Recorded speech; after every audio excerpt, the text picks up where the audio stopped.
السلام علیکم ویورز، آپ دیکھ رہے ہیں ان سرچ آف وزڈم۔ یہ بات ہے 13ویں صدی عیسوی کی، جب منگول پوری دنیا میں تباہی مچا رہے تھے۔ وہ جہاں بھی جاتے تھے، جہاں بھی قدم رکھتے تھے، وہاں صرف اور صرف تباہی اور خون اور آگ نظر آتی تھی۔ بڑی بڑی سویلائزیشنز نے منگول آرمی کے آگے گھٹنے ٹیک دیے، اور بڑی بڑی پاورفل آرمیز نے منگول آرمی کے سامنے اپنے ہتھیار پھینک دیے۔ پورے کے پورے شہر جل چکے تھے، اور دنیا میں بڑے بڑے جو اسکالرز تھے، جو بڑے بڑے ذہن تھے، چاہے وہ مسلمانوں کے تھے یا کرسچنس کے تھے، ان کو خاموش کروا دیا گیا۔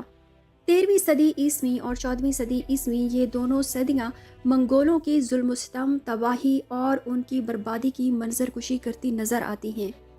اور یہی ڈر کا اور تباہی و بربادی کا سما تھا کہ جب مسلمانوں کی عظیم ترین سویلائزیشن، جس میں دنیا کی ریسرچز ہو رہی تھی، اس دنیا کی بڑی بڑی ایجادات ہو رہی تھیں، اور اسی وقت میں دنیا کے بڑے بڑے ذہن مسلم امپائر میں کام کر رہے تھے۔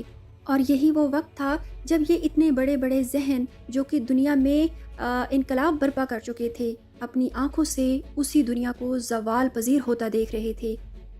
جب منگولوں نے اتنی زیادہ تباہی مچائی تو کرسچنز اور مسلمان، جو کہ دونوں ابراہیمی ادیان سے تعلق رکھتے ہیں، ان دونوں کی جو عوام تھی، ان کے ذہنوں میں طرح طرح کے سوال اٹھنا شروع ہو گئے۔ کرسچنز کا تو خدا پہ جو فیتھ ہے وہی ہل کے رہ گیا۔ کوئی یہ کہنے لگا کہ منگولوں کا یہاں پر آنا اور تباہی مچانا اگر ہمارے بادشاہوں کے برے افعال کا نتیجہ ہے تو بیچاری غریب عوام کا کیا قصور؟ نعوذ باللہ، یہ کیسا خدا ہے جو بادشاہوں کے افعال اور ان کے اعمال کا بدلہ غریب عوام سے لے رہا ہے؟ اور اسی طرح کے ہی کچھ سوالات مسلمان ذہنوں میں بھی ابھرنے لگے۔ اور اس تباہی و بربادی اور ڈوبتی ہوئی سویلائزیشنز کو دیکھتے ہوئے ایک ایسا ذہن بھی تھا جو کہ بغاوت کر رہا تھا ان سارے آئیڈیاز، ان سارے ویوز کے خلاف، جو کہ ایک اکیلا صرف اور صرف اپنا پین لیے اور اپنا پیپر اٹھائے کھڑا تھا۔ کون تھا یہ باغی انسان جس نے اس وقت کے بادشاہوں کو، اس وقت کے بڑے بڑے اسکالرز کو اپنے آئیڈیاز سے ہلا کر رکھ دیا، جس کے الفاظ تلوار سے بھی گہرے ہو کر لوگوں کو لگتے تھے، اور جس کے وہ الفاظ اس وقت کے اسکالرز اور بادشاہوں کو تو چوٹ پہنچا ہی رہے تھے، لیکن رہتی دنیا تک وہ امر ہو گئے۔ آخر ان الفاظ میں ایسا کیا تھا؟ آخر وہ باغی تھا کون؟ جی، میں بات کر رہی ہوں امام ابن تیمیہ کی۔ ابن تیمیہ 7 سال کے تھے جب ان کے خاندان نے اپنا آبائی علاقہ چھوڑا اور دمشق کی طرف چل دیے۔ یہ وہ شہر تھا جو کہ اس وقت بڑے بڑے اسکالرز اور بڑے بڑے ذہنوں کی آماجگاہ تھا، جہاں پر بہت بڑی بڑی ریسرچز ہو رہی تھی۔ امام ابن تیمیہ جب دمشق پہنچے تو یہاں پر آ کر انہوں نے عام بچوں کی طرح شہر کی زندگی سے متاثر ہو کر کھیل کود میں حصہ نہیں لیا، بلکہ انہوں نے لائبریریز میں جا کر بکس کو کھنگالنا شروع کیا، اور بڑے بڑے اسکالرز کی وہ کتابیں پڑھیں جو کہ عام ذہنوں کو سمجھ بھی نہیں آتی تھیں۔ ان بڑے بڑے مدرسوں اور لائبریریز میں انہوں نے قرآن پاک کے علوم کو سمجھا، انہوں نے علم حدیث اور حدیث سائنسز پہ عبور حاصل کیا۔ اس کے علاوہ انہوں نے تھیولوجی بھی پڑھی اور فلسفی بھی پڑھی۔ جب وہ جوان ہو رہے تھے تو ان کے استاد بھی ان سے بہت متاثر ہوتے تھے، کیونکہ ان کے پاس جو ذہن تھا ویسا ذہن وہ کبھی کسی اپنے اسٹوڈنٹ میں نہیں دیکھتے تھے۔ لیکن ساتھ ہی ساتھ مسلم جو امپائر تھی، وہاں پر ڈر تھا، منگولوں کے آنے کا ڈر، منگولوں کی تباہیوں کی داستانیں وہاں پہنچ رہی تھی۔ شہر میں یہ ڈیبیٹس چل رہی تھی کہ منگول کہاں تک پہنچے اور انہوں نے کتنا کچھ تباہ کر دیا۔ اور اس ڈر میں ہی امام ابن تیمیہ پلتے رہے اور اپنے ذہن کو مطالعہ سے، کتابوں سے اور علم سے پروان چڑھاتے رہے۔ امام ابن تیمیہ اس وقت اپنے ساتھ پڑھنے والے طلباء و طالبات سے بہت زیادہ مختلف تھے، کیونکہ انہیں جو دیا جا رہا تھا، جو پڑھایا جا رہا تھا، وہ ہر چیز کو کویسچن کرتے تھے۔ ان کی کریٹیکل تھنکنگ ان میچڈ تھی۔ انہوں نے ان تمام انوویشنز کو اور بدعات کو چیلنج کیا جو کہ اسلام کی اصل روح کو متاثر کر رہی تھی۔ انہوں نے اندھی تقلید کو چیلنج کیا۔ انہوں نے یہ کہا کہ اندھی تقلید ہی ہے جو مسلمانوں کو ان کے زوال کی طرف آہستہ آہستہ لے کے جا رہی ہے۔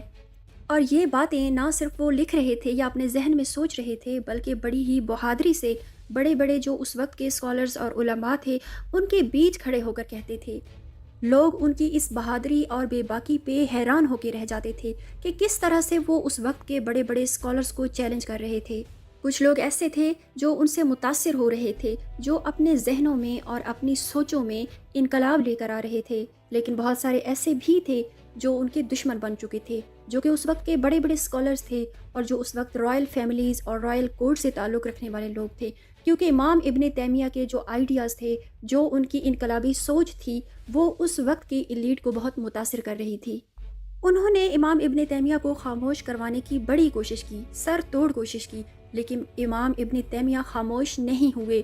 منگول جو اس وقت اس خطے کی سب سے بڑی طاقت تھے اور جن کے حکم پر لوگ سر جھکا دیا کرتے تھے، امام ابن تیمیہ ایسی شخصیت تھے جنہوں نے منگولوں کے خلاف بھی فتویٰ ایشو کیا تھا، اور یہ فتویٰ جو تھا شامن یا پیگن منگولوں کے خلاف نہیں تھا، بلکہ ان منگولوں کے خلاف تھا جو کہ خود کو مسلمان کہہ رہے تھے اور جنہوں نے باقاعدہ اسلام قبول کر لیا تھا۔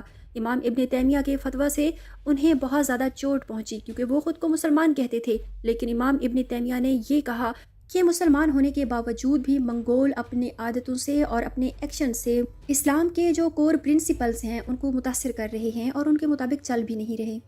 اور امام ابن تیمیہ کا یہ فتویٰ کوئی عام فتویٰ نہیں تھا۔ اس وقت کی جو سب سے بڑی طاقتور امپائر تھی، منگول امپائر، اس کو جنگ پر اکسانے کا فتویٰ تھا، اور اسی وجہ سے امام ابن تیمیہ کو جیل میں ڈال دیا گیا، ان کو قید کر دیا گیا، کیونکہ لوگ ان کے ان آئیڈیاز سے خوش نہیں تھے۔ ابن تیمیہ نے جیل میں بیٹھ کر بھی، قید میں بیٹھ کر بھی اپنا پین اور پیپر نہ چھوڑا، ان کو اپنا ساتھی بنائے رکھا۔ امام ابن تیمیہ صرف اور صرف پین کی مدد سے لکھتے ہی نہیں تھے، بلکہ وہ ایک جنگ لڑ رہے تھے قلم سے۔ انہوں نے گریک فلسفی سے متاثر جو مسلمان تھے، سب سے بڑا محاذ ان کے خلاف کھولا۔ ابن تیمیہ نے گریک فلسفی کو چیلنج کیا ہی، لیکن اس وقت کے جو بڑے انٹلیکچوئلز تھے وہ ابن تیمیہ کے آئیڈیا سے بالکل بھی خوش نہیں تھے، اور ابن تیمیہ صرف ایک بار قید میں نہیں گئے بلکہ کئی بار ان کو قید میں ڈالا گیا، لیکن قید میں بھی انہوں نے پیپر اور قلم کا ساتھ نہیں چھوڑا، اور قید میں رہتے ہوئے بھی انہوں نے انتھک محنت سے بہت کچھ لکھا جو کہ آج تک محفوظ ہے اور جس سے آج تک لوگ رہنمائی لے رہے ہیں۔ اور ان کی قید کے دوران ان کے اتنے زیادہ لکھنے سے ان سے سزا کے طور پر ساری کتابیں لے لی گئیں، لیکن انہوں نے اپنے ذہن سے لکھنا سٹارٹ کر دیا۔ جب پیپر اور پین اور سیاہی بھی لے لی گئی تو جو ان کو ملنے جاتے تھے ان کے ذہنوں میں وہ اپنے آئیڈیاز ڈال دیتے تھے تاکہ وہ اسے لکھ سکیں اور لوگوں تک پہنچا سکیں۔ ابن تیمیہ کے جو اینیمیز تھے وہ سمجھتے تھے کہ ان کو اکیلا رکھ کر اور قید میں ڈال کر وہ ان کو باز رکھ سکیں گے ان کے جو ریولیوشنری آئیڈیاز تھے، انقلابی جو ان کے تصورات تھے ان سے، لیکن ایسا بالکل بھی ممکن نہ ہو سکا۔ جیل میں اور قید میں بیٹھ کر بھی ابن تیمیہ کے الفاظ پوری دنیا میں پھیل رہے تھے اور آگ کی طرح پھیل رہے تھے۔ انہوں نے مذمت کی ان صوفیوں کی جو کہ خانقاہیں تعمیر کر رہے تھے اور جو لوگوں کو دنیا داری چھوڑ کر اور رہبانیت اختیار کرنے کی تعلیم دے رہے تھے۔ انہوں نے اس کو ایک بدعت قرار دیا۔ یہ صرف تنقید ہی نہیں تھی، یہ ایک چیلنج تھا جس کا جواب صوفیوں کے پاس اور بدعتی لوگوں کے پاس بالکل تھا ہی نہیں کہ وہ قرآن و حدیث سے کوئی اس کا ثبوت ابن تیمیہ کو پیش کر سکیں۔ ابن تیمیہ کی رائٹنگز، ان کی جو کتابیں تھیں وہ پوری مسلم امپائر میں پھیل چکی تھیں اور لوگوں کے ذہن بدل چکے تھے۔ 1328 میں جب امام ابن تیمیہ کا انتقال ہوا تو دمشق یعنی دمشق کی جو گلیاں تھیں وہ رونے والوں سے اور افسوس کرنے والوں سے بھر چکی تھیں۔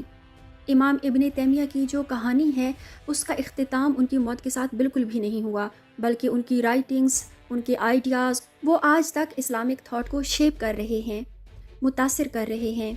کچھ لوگوں کے لیے امام ابن تیمیہ ایک ریفارمر تھے، ایک ہیرو تھے، لیکن کچھ ایسے تھے جو ان کو ایون بدعتی بھی کہتے تھے۔ لیکن امام ابن تیمیہ کی لیگیسی آج تک مسلم دنیا کو متاثر کر رہی ہے۔ امید ہے آج کی ویڈیو آپ کو پسند آئی ہوگی۔ میرے چینل کو سبسکرائب کیجیے اور اپنا فیڈ بیک دینا بالکل بھی نہ بھولیے گا۔ Thanks for watching. اللہ حافظ۔